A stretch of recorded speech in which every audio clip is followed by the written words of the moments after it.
ये तस्वीर साईं बाबा की क्या असली तस्वीर है? और ये तस्वीर अगर आप देखी है या नहीं देखी है, इस तस्वीर के पीछे का क्या रहस्य छुपा है? आज की इस वीडियो में हम इस बारे में बात करेंगे। और ये जो तस्वीर आपको दिख रही है, जी हाँ, ये असली तस्वीर है। ये कब खींची गई बाबा की, ये हम आगे बताएंगे। साथ ही में एक चीज़ और बताएंगे कि कौन से वो 5 शिरडी के घर थे जहाँ से साईं बाबा भिक्षा लिया करते थे, और वो कौन लोग थे। और उसके बाद जब बाबा भिक्षा लेकर लौटते थे द्वारका माई में, तो किस तरीके से भोजन किया करते थे। आज की इस वीडियो में हम इसके बारे में बताएंगे।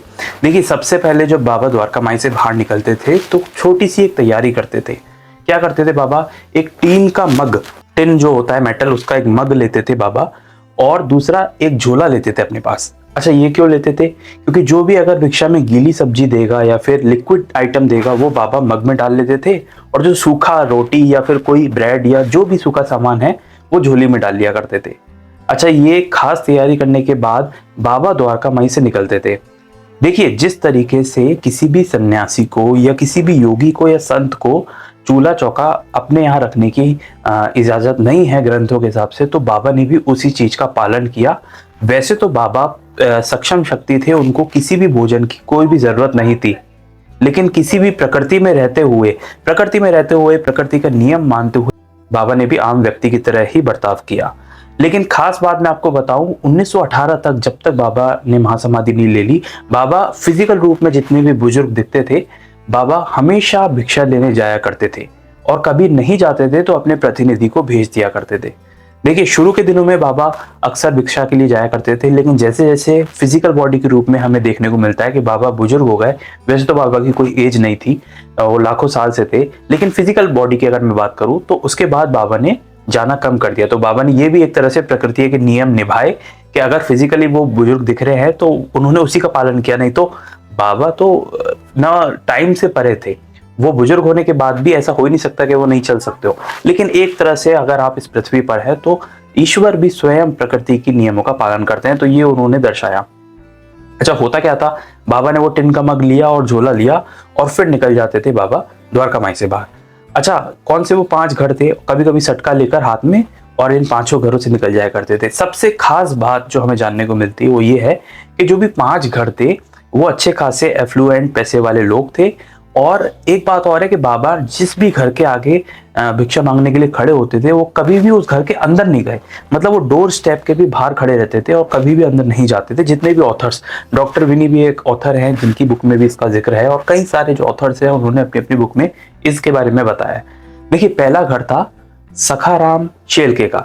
बाबा द्वारका माई से बाहर आते थे, चावड़ी के सामने से गुजरते हुए वो जाते थे सखाराम शेलके के।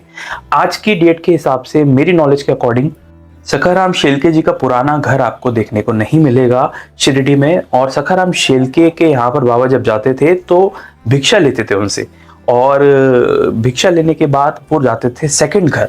सेकंड घर था एक भक्त का जिनका नाम था वामन गोंडकर। वामन राव गोंडकर का नाम आपने साईं सच्चरित्र में भी पढ़ा होगा, जिसमें बाबा क्या करते हैं, 1915-1916 के आसपास की घटना होती है, जब बाबा 2 लोगों के सहारे से जा रहे होते हैं और अचानक रुकते हैं और किसी व्यक्ति से सीढ़ियां मंगवाते हैं, और उस सीढ़ियों को वामन राव गोंडकर के घर पर लगवाते हैं, और ऊपर चढ़ के राधा कृष्ण आई के घर की छत पे से होते हुए दूसरी तरफ से उतर जाते हैं। इसकी लीला के बारे में मैंने पुरानी वीडियोस में भी डिस्कशन किया है, जिसमें बाबा ने ये इसलिए किया था कि जो राधा कृष्ण आई हैं उनका बुखार, मलेरिया का जो बुखार था, वो उतर जाए। अच्छा, वामन राव गोंडकर का नाम वहां पर साईं सच्चरित्र में हमें पढ़ने को मिलता है। अजी, ये 2 घर हो गए। तीसरा जो घर था वो था बायाजी अप्पा कोते पाटिल। देखिए, बायाजी अप्पा कोते पाटिल ऐसे व्यक्ति थे जो आखिरी समय में बाबा के पास रहे थे और बाबा के बिल्कुल नजदीक बैठे हुए थे। और यही जो एक खास भक्त की पहचान होती है कि अंत समय में भी वो बाबा के बिल्कुल समीप बैठे रहे थे। और ये कहूँ कि बाबा के ही बाबा जो उनके जो हाथ थे उसी के बीच में बाबा ने महासमाधि ली, तो ये कहना गलत नहीं होगा। और बायाजी अप्पा कोते पाटिल भी बाबा के एक परम भक्त थे। अच्छा, बायाजी अप्पा कोते पाटिल वैसे तो फार्मर थे, लेकिन रेवेन्यू ऑफिसर भी थे बीर गांव के। और उसके बाद जब बाबा वहां पर जाते थे, उसके बाद बाबा चौथे घर जाते थे, वो था बायजा माँ का घर। बायजा माँ के बारे में आप सब जानते होंगे, जिन्हें बाबा प्यार से माँ भी बुलाते थे। और बाबा का कहना था कि पिछले किसी जन्मों में वो बाबा की बहन भी रही हैं। अच्छा, बायजा माँ की सेवा इतनी ज्यादा इंपॉर्टेंट थी कि जब बाबा शुरू के दिनों में आए थे और जंगलों में निकल जाया करते थे, तो बायजा माँ बाबा को ढूंढती थी और भोजन कराती थी, जैसे एक माँ अपने बच्चे को ढूंढ रही है। और बाबा ने भी ठीक माँ वाला सम्मान ही बाईजा माँ को दिया था। और इसी वजह से जो एक थाली है, जो एक दिन की एक थाली है, वो द्वारका माई जाती थी और बाबा के लिए जाती थी और बाबा के विशेष व्यंजन बन के जाते थे।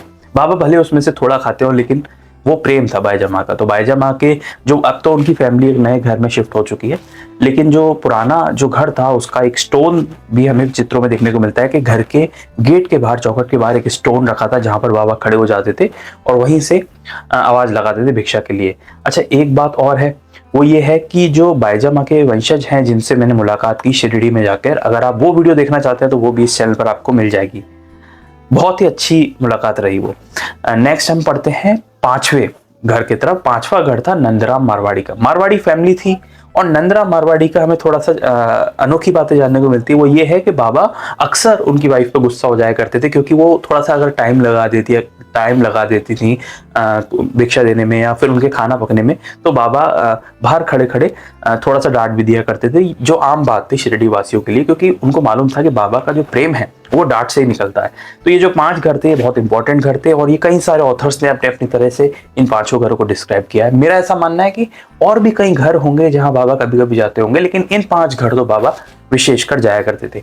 अच्छा, एक बात मैंने आपको वीडियो की स्टार्टिंग में बताई थी कि जो चित्र है ये कब का है, तो आपने सही पहचाना, ये जो चित्र है बाबा का, हाथ में टिन है और कंधे पे जो है झोला है, ये उसी समय का है जब बाबा जो है भिक्षा मांगने निकले थे। और किसी भक्त ने इस फोटो को खींचा है। इस फोटो में बहुत खास बात आपने एक नोटिस की, बाबा के हाथ में टिन तो है और वो झोला है, लेकिन एक बात मैंने नोटिस की, वो ये थी, बाबा की आप लंबाई देखिए, एक नॉर्मल इंसान से कितनी ज्यादा लंबाई थी, जैसा कि हम अक्सर सुनते हैं या पढ़ते हैं किताबों में। तो आप इसमें प्रत्यक्ष रूप से देख सकते हैं कि बाबा की हाइट कितनी ज्यादा थी। अच्छा, इस फोटो में और भी जने हैं, किसी और वीडियो में हम उनके बारे में बात करेंगे। और ये जो फोटो है बाबा का, ये जो हमें पूरा एक पिक्चर दिख रहा है, ये असली फोटो है और ये भिक्षा के टाइम का एक फोटो है। तो इसलिए मैंने सोचा भिक्षा से रिलेटेड बातें भी बताएं। वीडियो अभी खत्म नहीं हुई है। अब बाबा ने भिक्षा तो ले ली और बाबा अब क्या करते थे, अब मैं आपको बताऊंगा। तो बाबा जो सामान मिला, चाहे लिक्विड मिला तो वो मग में, सूखा मिला तो वो झोले में, उसके बाद आगे जाते थे और जाते थे द्वारका माई के अंदर। द्वारका माई के अंदर बाबा सबसे पहला जो भोग है सब कुछ मिक्स करके, वो धुनी माई, जो अग्नि बाबा प्रज्वलित करते थे, वो धुनी माई को अर्पित करते थे। और धुनी माई को अर्पित करने के बाद बाबा सब कुछ मिक्स करके एक बड़े पॉट में रख देते थे, ताकि जो गाय, बिल्ली, कुत्ता, जो भी आसपास में जीव जंतु हैं, वो उसमें से खाकर चले जाए। बाबा ने कभी रोक टोक नहीं लगाई और कोई भी आके खा के जा सकता था। मतलब आप देखिए कि पहले बाबा ने भोग लगाया, उसके बाद बाबा ने सब जीव जंतुओं को भोजन दिया और फिर बाबा ने थोड़ा बहुत जो बचा वो खाया और बाकी सब बांट के खत्म कर दिया। तो बाबा की यही प्रक्रिया दिन पर दिन चलती रहती थी 1918 तक। जैसा कि मैंने पहले बताया कि बाबा ऐसी शक्ति थी जिनको कोई भी जरूरत नहीं थी भोजन कंज्यूम करने की, भोजन खाने के लिए। लेकिन यही पहचान होती है कि अगर आप पृथ्वी पर हैं, इस नेचर की, इस प्रकृति की जो बाउंड्रीज है उसको आपको भी पालन करना चाहिए। तो प्रकृति का नियम को निभाते हुए बाबा ने सब लोगों को ये दिखाया और 1918 तक, 1918 तक बाबा जो है वो भिक्षा के लिए जाते थे। तो उम्मीद है आपको ये तस्वीर और उन 5 घरों के बारे में जान के अच्छा लगा होगा। और डिटेल में हम किसी और दिन बात करेंगे, किसी और वीडियो में बात करेंगे। अगर आप बाबा से जुड़ी हुई कहानियां जानना चाहते हैं तो आप इस चैनल को सब्सक्राइब कर सकते हैं। अगर आप इस चैनल पर नए हैं तो इस चैनल को सब्सक्राइब कर सकते हैं। और मैं ऐसा मानता हूँ कि बहुत सारा इतिहास है जो लोगों तक नहीं पहुंच पाता, जो बाबा के बारे में लिखा गया है, आज नहीं कल नहीं, 100 साल पहले, 150 साल पहले लिखा गया है, लेकिन वो लोगों तक नहीं पहुंच पाता। और उसके बाद इस इंटरनेट की दुनिया में कहीं ना कहीं फेक न्यूज इतना स्प्रेड हो जाती है कि हम असली इतिहास छोड़ के आज से 10-20 साल पहले आए इंटरनेट पे विश्वास करने लगते हैं। तो मेरा उद्देश्य यही है कि जो भी अनोखी बातें हैं बाबा से जुड़ी हुई वो आप तक पहुंचानी। अगर आपकी नज़र में कोई साई भक्त है तो आप उसको ये वीडियो शेयर कर सकते हैं, या फिर इस वीडियो को लाइक करके और अपने व्हाट्सएप ग्रुप पर शेयर कर सकते हैं, जहां पर आप और भक्तों को बाबा की असली हिस्ट्री के बारे में जानने का मौका मिलेगा। अगर आप इसी तरह मेरी वीडियोस को देखना चाहते हैं तो आप इस चैनल को सब्सक्राइब करके जा सकते हैं। मिलेंगे एक नेक्स्ट वीडियो में, तब तक के लिए ओम साई राम।